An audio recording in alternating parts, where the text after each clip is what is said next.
Well, good morning, this fine Sunday morning. I trust that everybody is well. Today I'm going to bring a message or part of a message today that talks about repairing our foundations. We talk about prayer, and today I'm going to talk about taking a stand. Um, don't bend to the world, don't bend to society, don't yield to temptation, don't go with the flow. And it's found in Daniel chapter 3. And kind of recap that, Daniel chapter 3 talks about Shadrach, Meshach, and Abednego. These are the Hebrew young people that just refused to yield to the desire of the king. He built a 90-foot tall statue made of gold, and he wanted everybody to bow down. But Shadrach, Meshach, and Abednego refused to bow down. And as we look at the story, and it's all found in Daniel chapter 3, but we're going to be focusing on verses 15 through 17. So let's read these verses right here. Furious with rage, Nebuchadnezzar summoned Shadrach, Meshach, and Abednego. So these men were brought before the king, and Nebuchadnezzar said to them, "Is it true, Shadrach, Meshach, and Abednego, that you do not serve my gods, nor worship the image of gold I have set up? Now will you hear the sound of the horn, the flute, the lyre, the harp, pipes, and all kind of music? If you are ready to fall down and worship the image I made good." This is what we call a second chance. They wouldn't do it to start with, so now he's saying, listen, I'm going to give you one more chance. He said, but if you do not worship it, you will be thrown immediately into a fiery furnace, blazing furnace. Then what God will be able to rescue from my hand? So that's a good question. Now, look at how these three young men replied to the king. The most powerful man in the world at that point in time. Remember the statue and the dream, and he was the head of gold, but the other parts of the statue were diminishing in value and power and authority. So he was set up as the most powerful man in the world. And listen to what they said. "O King Nebuchadnezzar, we do not need to defend ourselves before you in this matter. We don't need to think about what is about to say. Our mind is made up beforehand," is what they're saying.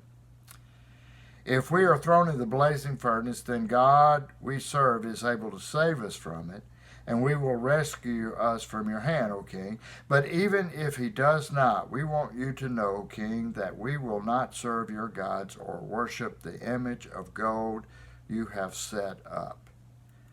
So you see, there's a confrontation.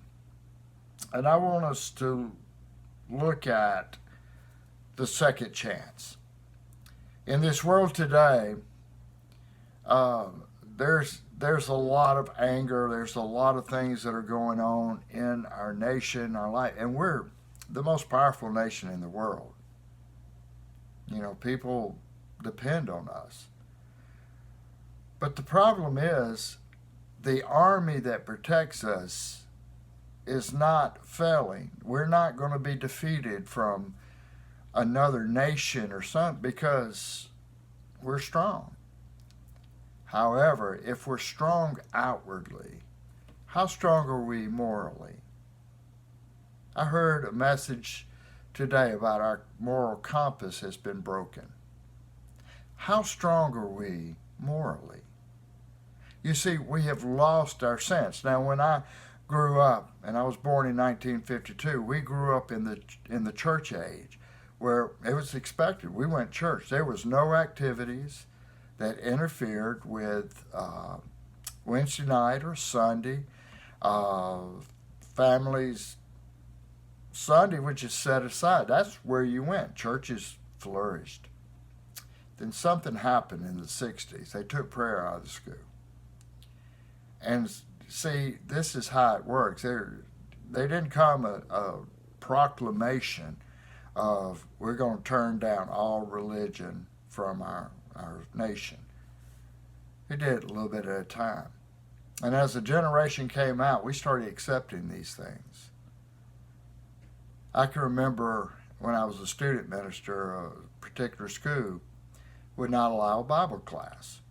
And they came to me, and I went to the principal, and I said, and I had talked to Jay Sekulow, who is a lawyer, with the American Christian Foundation.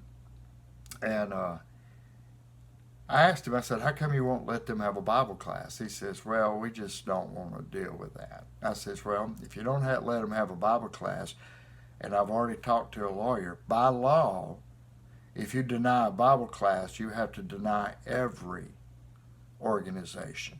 You cannot pick and choose what you want. And he finally yielded and let them have their Bible class. They're not a Bible class, but their Bible club. You see, one young person refused to bend. And that young person brought back change in her school. So when we look at Shadrach, Meshach, and Abednego, and if you're wondering what their Jewish names were, they were Hananiah, Mishael, and Azariah.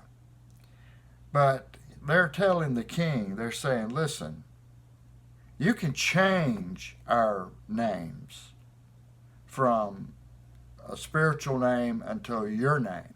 You can feed us your food. You can play your music, and you can do all that you want to do. But I want you to notice what they were saying. You can change all the outside, but you cannot change my heart. Folks, we need a conviction like that once again in our churches. We need a conviction like that once again in our nation, in our government, in our schools, and just let our families take back what we're supposed to have, what God has promised us. A family unit is the moral compass of our nation, and it's messing up. The church is a moral compass of our nation, and they're sitting empty. Our government is a moral compass of our nation, and it is failing miserably because we can't even decide how to help the people who need help, because we have millionaires arguing over what this bill says. Why can't they just put a bill together that says we're going to help the people who need the most? I mean, that makes sense, doesn't it? Millionaires arguing how to deal with us poor people, so to speak. So you look at, you change the heart, but you can't change, you change the names, but you can't change the heart. But there's two kind of faiths here that we looked at. First of all, the first faith that we looked at is a faulty faith. See, that's what a lot of people, a lot of Christians, a lot of churchgoers, a lot of folks today have, a faulty faith. And it says, if I trust God, if he delivers me. This is called foxhole religion, where a soldier in a foxhole, they say there are no atheists in a foxhole because when the fighting starts, they start praying. Well, let me tell you how faulty faith works. When I was, arguing with God about the call into the ministry, my prayer was this: Lord, if you just open the door, I'll quit what I'm doing and I'll enter in. See, there was a lot of ifs there. If you, God, opens the door. There was a condition put on that prayer. If you do this, this is what I'll do. And God was saying all along, you need to step out on faith. And I prayed that prayer for years, a few years. And God wouldn't answer it until the night at First Baptist Church in Belle Chasse, Louisiana. I went down and I surrendered. My prayer changed from the faulty faith to a firm faith because I says, Lord, thy will be done. And that's what we need today in our nation, in our world. We call it 911 faith. If you just heal me or heal my family member, I'll be faithful. They're bargaining with God. You can't bargain with God. And then you have what you say, real faith. They say, even if I die, in verse 18, I'll trust God. They were saying, even if God doesn't come, I'll still be faithful. So, how faithful are you? How faithful are you today? Are you putting your trust in God? This is Tom Boone saying, Jesus loves you, and I love you too.